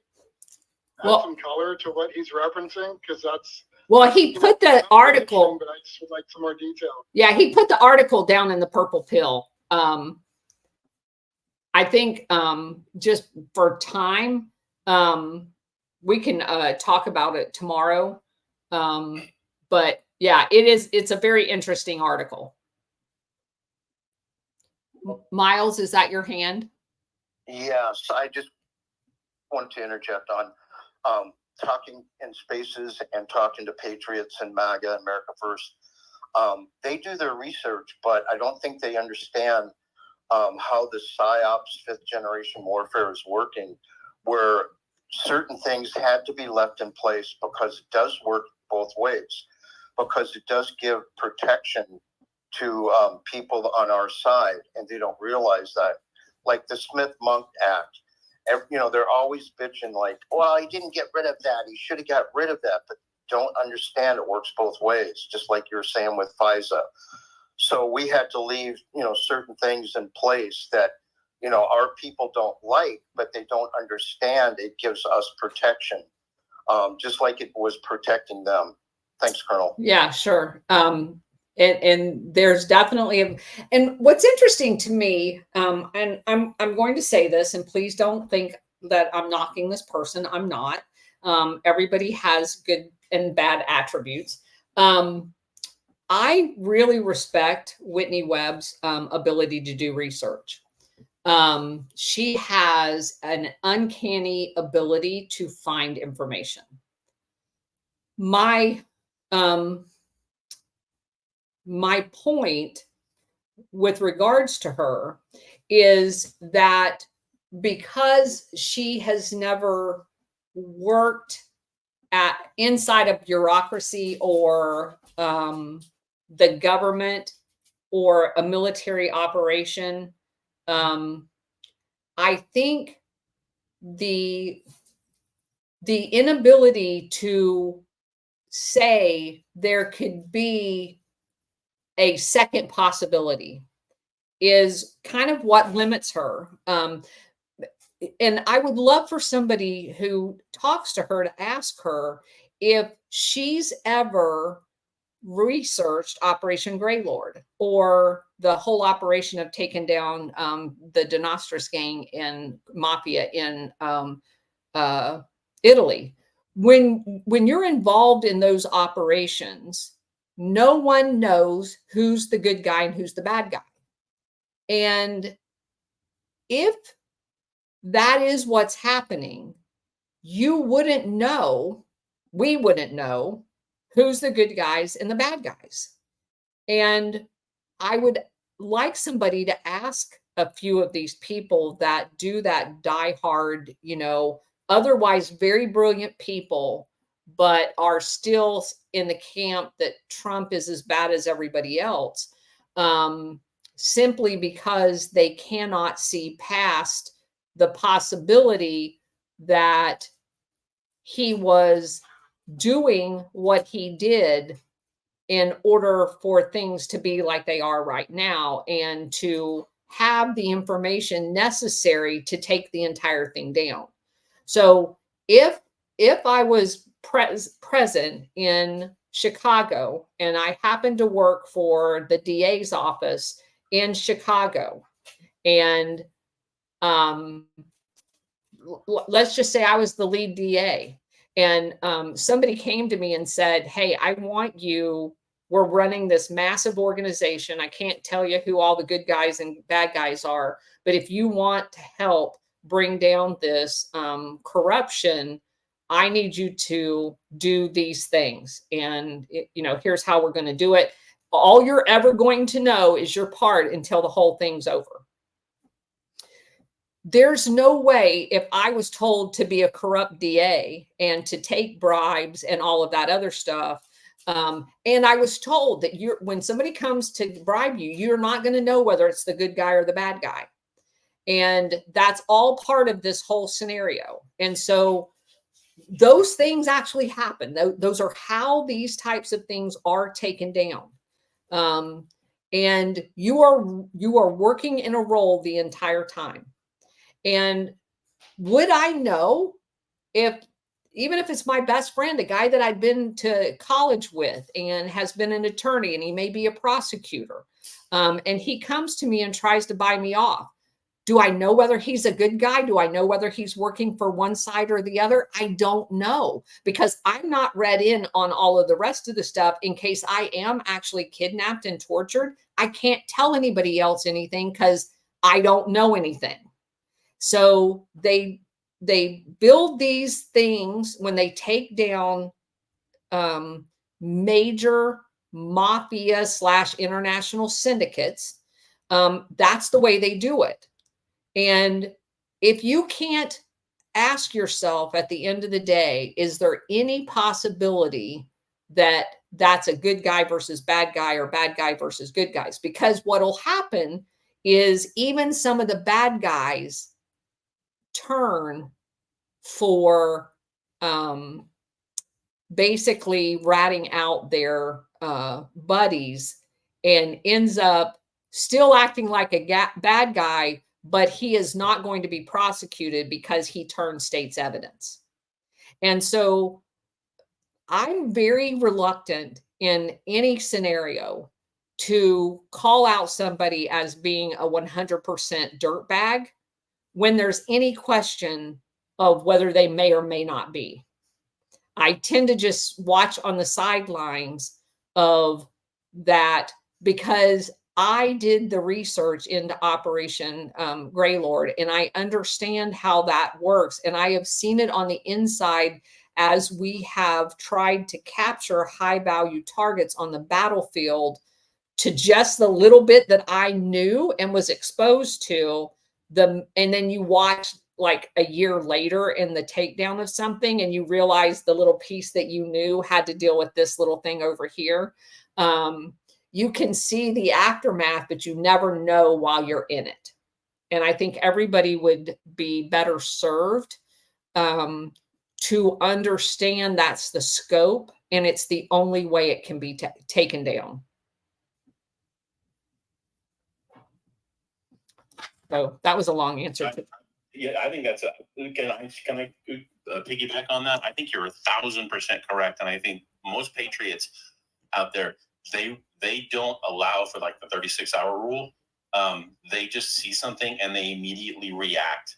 And, we all like to talk about how people on the left are so emotional, but people on the right are equally emotional. They just display it in a different way. And that's because information has been weaponized with emotion over the course of our lifetimes, through the education system, the media, and everything, religion, everything. Everything has been attached to emotion. And most patriots, like you said, they tend to be myopic, and they see, and I'll use an example. Trump is supporting Israel, so he's a Zionist. Well, you don't know that. You just, there's a game that has to be played in this whole situation. And Trump, I think, is playing it masterfully. And because if he isn't playing it and he's actually against us, then we would never really would have a prayer, in my opinion. I'll really so much. So I don't consider, and I'm going to nitpick here for a minute, only because I'm very meticulous about this. I would not call it a game, and I know you didn't mean it in that vernacular. And so when people are trying to explain this to their friends, there is a method to the madness in the way that this type of operation has to be ran. And so, yeah, Stellar, go ahead. I was gonna agree. A lot of like what we've been learning, what you've been showing us, like all these different operations, that they're all interconnected. And the project, with the Operation Gladio, we refer to the shadow people running governments, because I do feel that there's been two governments running pretty much in parallel for a very long time. It's the deep state, that's doing, that are operators of the operation, or the deep state, or international syndicate. Thank you. And the Operation Gladio, and like the Phoenix Project, and these different ones that are coming out. It happened in Korea, after World War II, OSS, the stay behinds, and all that other stuff are all connected to what's going on today. So I do feel that the history lesson and learning the true history of what really was going on, which we were blanketed from being able to know what was going on, is that.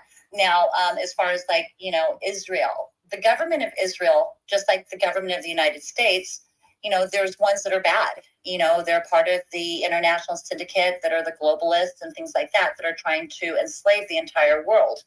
And, so there's that. But the people, just like the American people, those of us that are aware of what's been going on and learning the shenanigans, aren't with the warmongering and that other stuff, the trafficking and things like that, which, that's where it's at.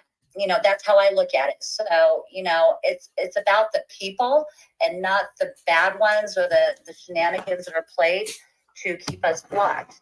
And as far as where I started seeing things changing, because I woke up from the monetary system and the banking system. So with that being said, I started seeing a lot of changes happening around 2007 and 8, just starting to happen within the monetary system, and things like that. And especially after 2010, when you start going into the Basel III, the Basel 1, 2, and 3 stuff, you can literally see where it started getting, where they started taking control of it, and then with the systems that are coming in place, we've got the blockchain, the ISOs and things like that, that is running parallel to the SWIFT system, which has a lot of holes in it. It's a centralized system, but I do feel that, that's also data. They're getting a lot of data and finding a lot of these, it's like cleaning up. So like like you guys were talking about FISA.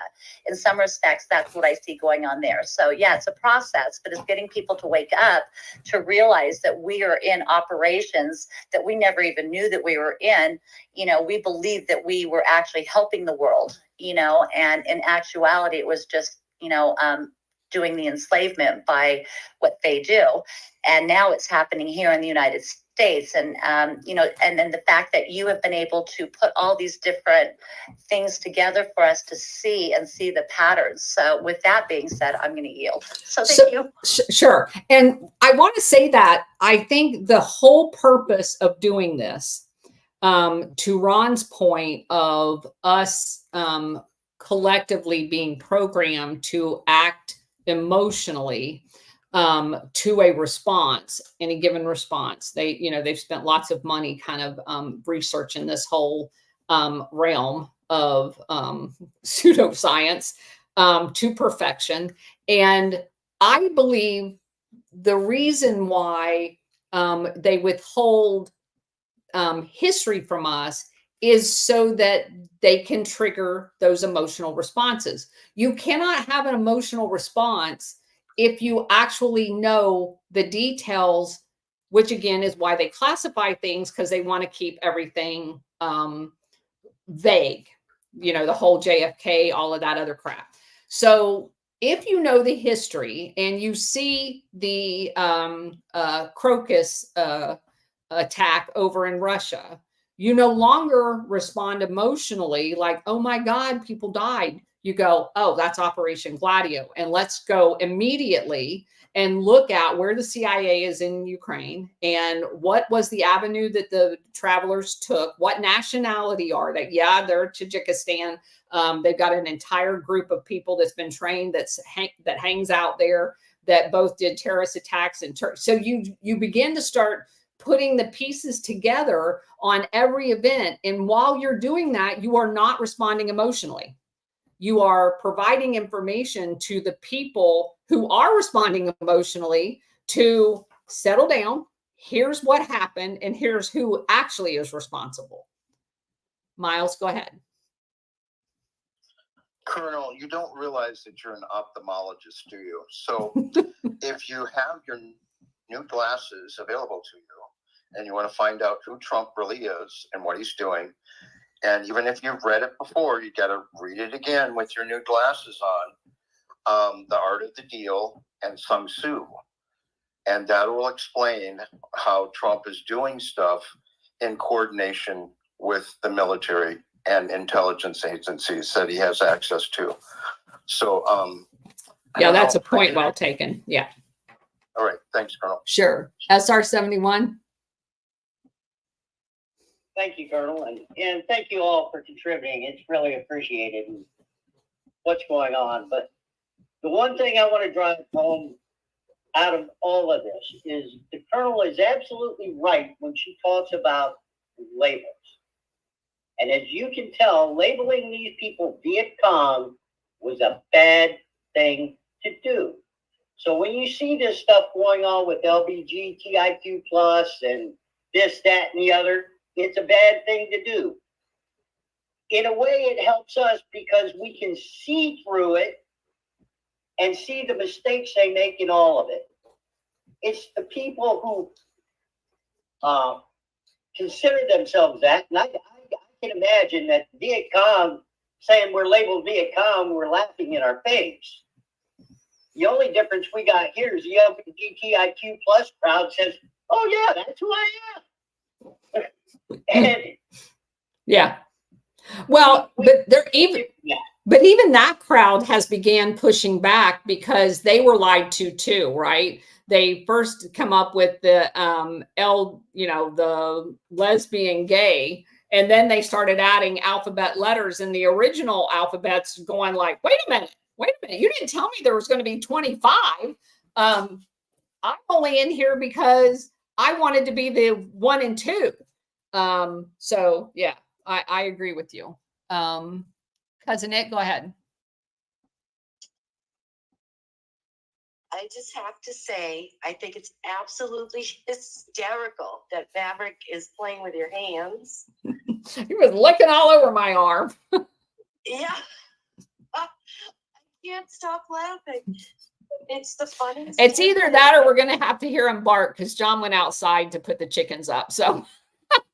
Oh, that's funny. So I bet, just so you know, he's going to be famous because I've been posting everything on the billboard. Oh, are you really? Oh, you little shit. Absolutely. It's the funniest thing. Oh, look at you. Yeah, he's our baby. That's hilarious. All right. Anybody else got anything? We're at our 2-hour point, so I'm going to get off here so I can have some dinner. I appreciate everybody being here, and we're going to wrap. Yes? Can you see Jeff? Jeff's got his hand up. No, I can't see Jeff with his hand up. Go ahead, Jeff. Yes, ma'am. Good afternoon, Colonel Bridget, Stella, and Cousin It, my favorite people. I did have a question. I remembered you had mentioned that Ho Chi Minh was trained in Paris and was friends of the United States before the Vietnam War. And it was just quite a shame that we couldn't have developed that relationship to where this situation wouldn't have ended in the way that it did. And my question is this, is that I think to prevent collateral damage, we basically just gave gave up on the war in the Vietnam, because we had thought that if they had bombed Saigon, Hanoi, and Haiphong Harbor simultaneously, that Vietnam would have fell. And I think that the collateral damage was the reason. I just wanted your opinion on that, please. Well, I mean, at some point politically in the United States, without like a nuclear attack level attack throughout the entire, you're not going to defeat people that are nationalists, that are willing to fight till their death. And at some point, the inside the United States, no one at the cabinet level was willing to do that. And to me, all along, it was never even contemplated on or they would have already done it. The whole idea was managed chaos, and they were going to hold on to their managed chaos to control the opium for as long as they could. They knew going in it wouldn't last forever. While they were doing that, they were setting up alternative growing areas, the Golden Crescent for one, South America for another. So it was never about a long-term win. This was all about situating initially with Chiang Kai-shek in the north before Ho Chi Minh kicked him out, situating him to be the opium controller. They never wanted him in Taiwan. They always wanted him in Northern Korea or Northern Vietnam in order to control the opium in the Golden Triangle. And him having to go to Taiwan and doing it not co-located with the major growing fields at the time in southern China and Burma was a pain in their butt. And they were just walking a rail. And that's what I think understanding Operation Gladio, when you read over this history, makes all of that understandable, that this whole reorganizing, if you were really in a war to win it, you wouldn't have done any of that shit. This was a managed crisis in order to facilitate drug trafficking, weapons trafficking, and human trafficking. That's all it ever was, period. And as hard as it is to say that, that's all it ever was. It was never a real war. Amen. That is 1000% accurate. And SR71 just said on Rumble, yes, it sounds like Ukraine. That's exactly what Ukraine is. Yeah, Definitely money laundering, Colonel. Your Colonel Manis mentioned you. I'm aware about Gladio and how I spoke with Colonel Towner. I thought it was pretty cute. We had discussed that the CCP and the cartels are embedded in Mexico with the fentanyl and the pseudoephedrine, amongst other things, and that is our biggest national security threat. But again, let me just say this. I don't mean to cut you off, but I do need to go. I want to say this about the quote unquote Chinese embedded. I'm not saying communist China is not a bad person, but I do want to say this.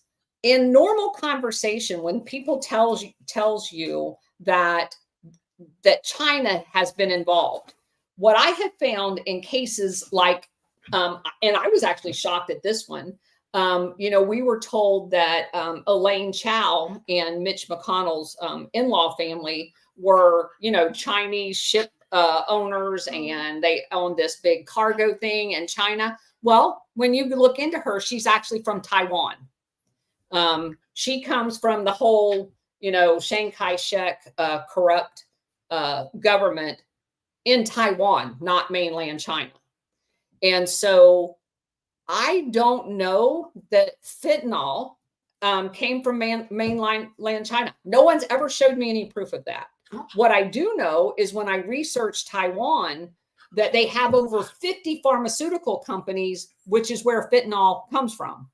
And a little tiny island with a ginormous pharmaceutical industry And that area produces, you know, the majority of the fentanyl. I got questions. I have real questions. So yeah, I don't know about that. I'm not convinced, but I'm just throwing that out there. Again, I will see you guys tomorrow at 4, and we're going to try to wrap up the Phoenix program. Appreciate everybody being here. I'm going to go ahead and sign off. Thank you, ma'am. Have Sure. a good night, Colonel. Sure. Thank you. Thanks, Colonel. Thanks. See you guys. Thank you for being in the chat today. Really appreciate it.